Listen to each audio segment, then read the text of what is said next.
Chapter 11. Christmas Shopping.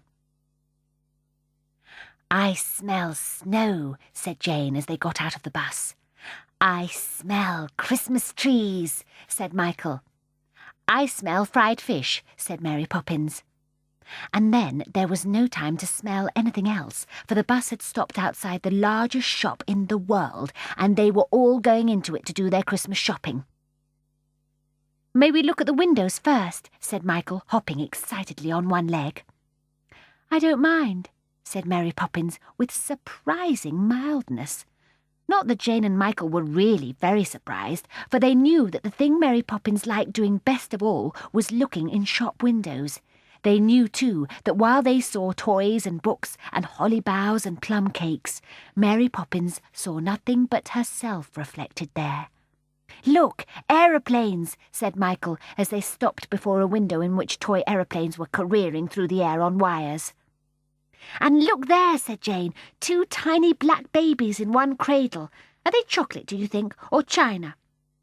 "Just look at you," said Mary Poppins to herself, particularly noticing how nice her new gloves with the fur tops looked.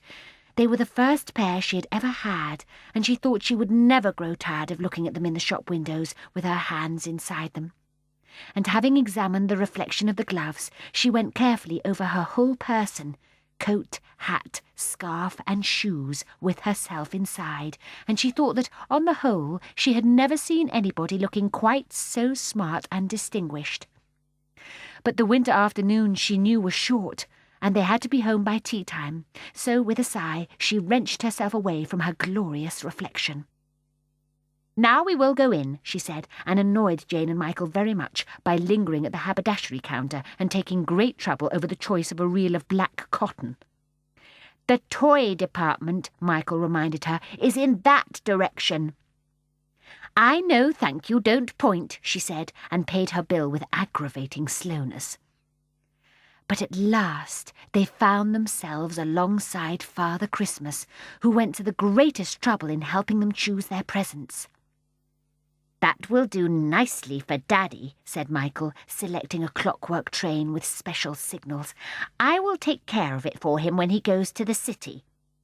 "I think I will get this for Mother," said Jane, pushing a small doll's perambulator which she felt sure her mother had always wanted. "Perhaps she will lend it to me sometimes." After that, Michael chose a packet of hairpins for each of the twins, and a Meccano set for his mother, a mechanical beetle for Robert's and I, a pair of spectacles for Ellen, whose eyesight was perfectly good, and some bootlaces for Mrs. Brill, who always wore slippers. Jane, after some hesitation, eventually decided that a white dicky would be just the thing for Mr. Banks, and she bought Robinson Crusoe for the twins to read when they grew up. "Until they are old enough, I can read it myself," she said. "I'm sure they will lend it to me." Mary Poppins then had a great argument with Father Christmas over a cake of soap.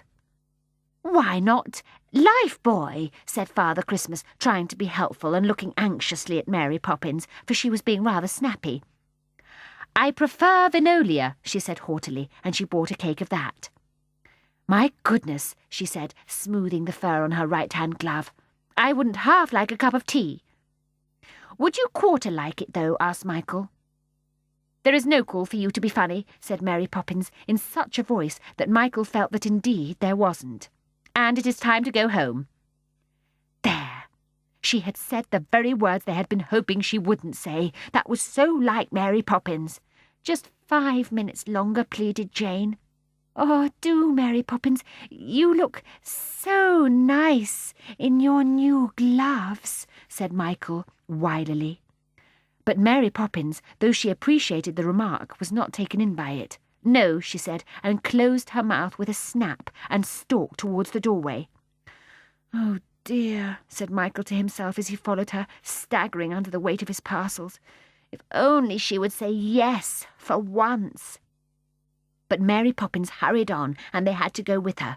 Behind them Father Christmas was waving his hand, and the Fairy Queen on the Christmas tree and all the other dolls were smiling sadly and saying, "Take me home, somebody." And the aeroplanes were all beating their wings and saying in bird-like voices, "Let me fly! Oh, do let me fly!" Jane and Michael hurried away, closing their ears to those enchanting voices and feeling that the time in the toy department had been unreasonably and cruelly short. And then, just as they came towards the shop entrance, the adventure happened. They were just about to spin the glass door and go out when they saw coming towards it from the pavement the running, flickering figure of a child. "Look!" said Jane and Michael both together.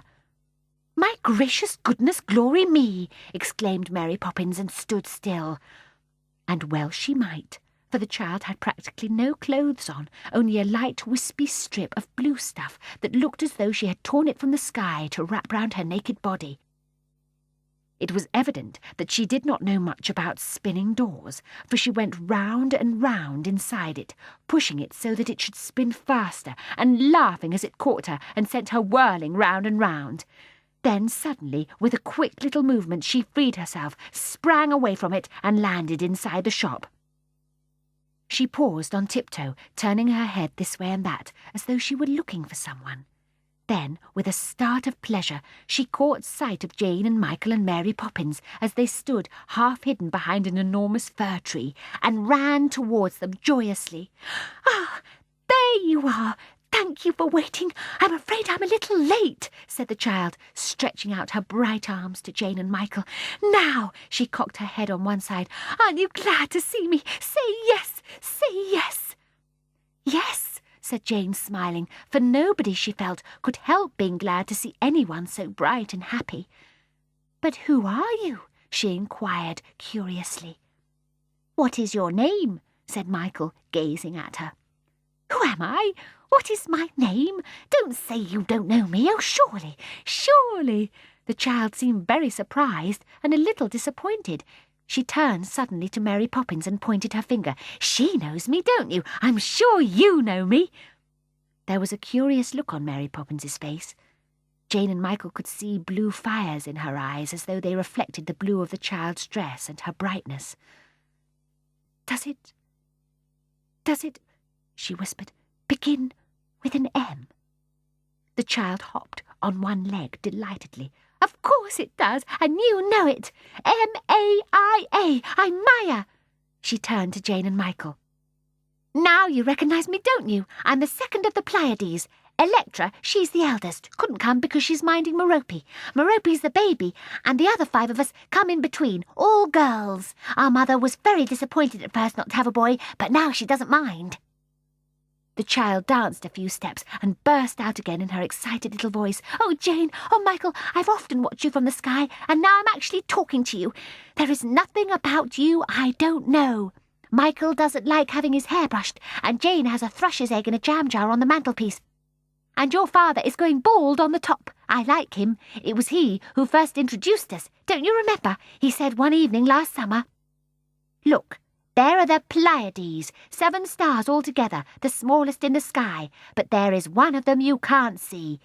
He meant Merope, of course. She's still too young to stay up all night. She's such a baby that she has to go to bed very early. Some of them up there call us the Little Sisters, and sometimes we're called the 7 Doves, but Orion calls us you girls and takes us hunting with him." "But what are you doing here?" demanded Michael, still very surprised. Maia laughed. "Ask Mary Poppins. I am sure she knows." "Tell us, Mary Poppins," said Jane. "Well," said Mary Poppins snappily, "I suppose you 2 aren't the only ones in the world that want to go shopping at Christmas." "That's it," squealed Maia delightedly. "She's quite right. I've come down to buy toys for them all. We can't get away very often, you know, because we're so busy making and storing up the spring rains. That's the special job of the Pleiades. However, we drew lots, and I won. Wasn't it lucky?" She hugged herself happily. "Now, come on. I can't stay very long, and you must come back and help me choose." And dancing about them, running now to one and now to another, she shepherded them back to the toy department. As they went, the crowds of shoppers stood and stared at them and dropped their parcels with astonishment. "So cold for her. What can her parents be thinking of?" said the mothers, with voices that were suddenly soft and gentle. "I mean to say," said the fathers, "it shouldn't be allowed. Must write to the Times about it." And their voices were unnaturally gruff and gritty. The shop-walkers behaved curiously too. As the little group passed, they bowed to Maia as though she were a queen. But none of them, not Jane, nor Michael, nor Mary Poppins, nor Maia, noticed nor heard anything extraordinary. They were too busy with their own extraordinary adventure. "Here we are," said Maia as she pranced into the toy department. "Now, what shall we choose?" An assistant, with a start, bowed respectfully as soon as he saw her. "I want something for each of my sisters, 6 of them. You must help me, please," said Maia, smiling at him. "Certainly, madam," said the assistant agreeably. "First, my eldest sister," said Maia. "She's very domestic." "What about that little stove with the silver saucepans? Yes, and that striped broom. We're so troubled with stardust, and she will love having that to sweep it up with." The assistant began wrapping the things in coloured paper. "Now for Tegete. She likes dancing. Don't you think Jane a skipping rope would be just the thing for her? You'll tie them carefully, won't you?" she said to the assistant. "I have a long way to go."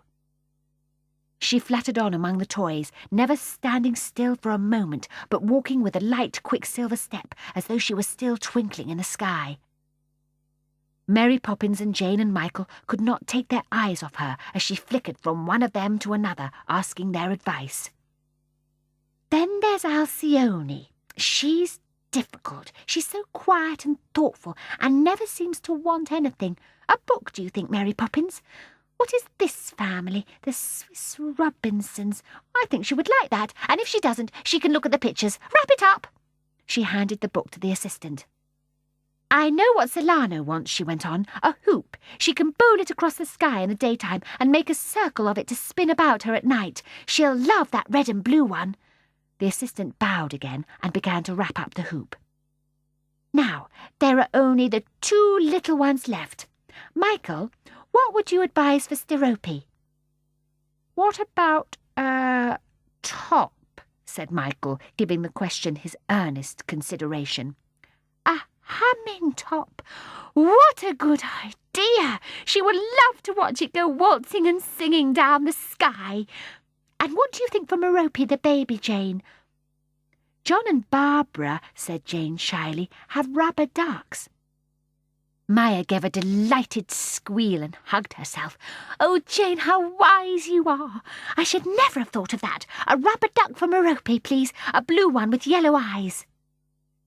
The assistant tied up the parcels, while Maia ran round him, pushing at the paper, giving a tug to the string to make sure that it was firmly knotted. "That's right," she said. "You see, I mustn't drop anything."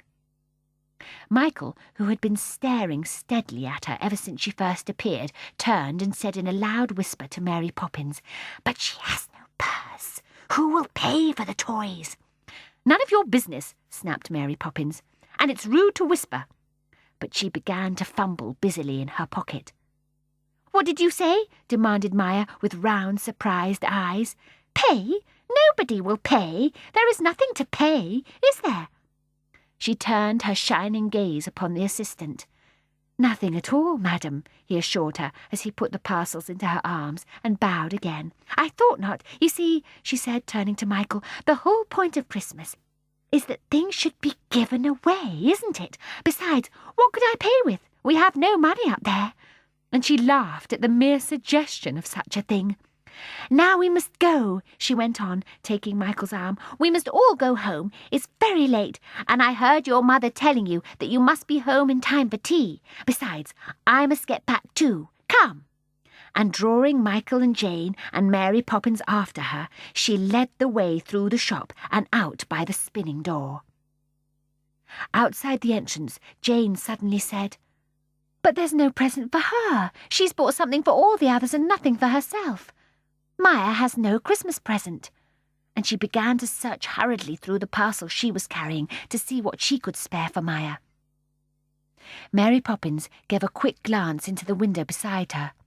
She saw herself shining back at her, very smart, very interesting, her hat on straight, her coat nicely pressed, and her new gloves just completing the whole effect. "You be quiet," she said to Jane in her snappiest voice. At the same time, she whipped off her new gloves and thrust one onto each of Maia's hands. "There," she said gruffly. "It's cold today. You'll be glad of them." Maia looked at the gloves, hanging very large and almost empty upon her hands. She said nothing, but moving close to Mary Poppins, she reached up her spare arm and put it round Mary Poppins's neck and kissed her. A long look passed between them, and they smiled, as people smile who understand each other. Maia turned then, and with her hand lightly touched the cheeks of Jane and Michael. And for a moment they all stood in a ring at the windy corner, gazing at each other as though they were enchanted. "I've been so happy," said Maia softly, breaking the silence. "Don't forget me, will you?" They shook their heads. "Goodbye," said Maia. "Goodbye," said the others, though it was the last thing they wanted to say.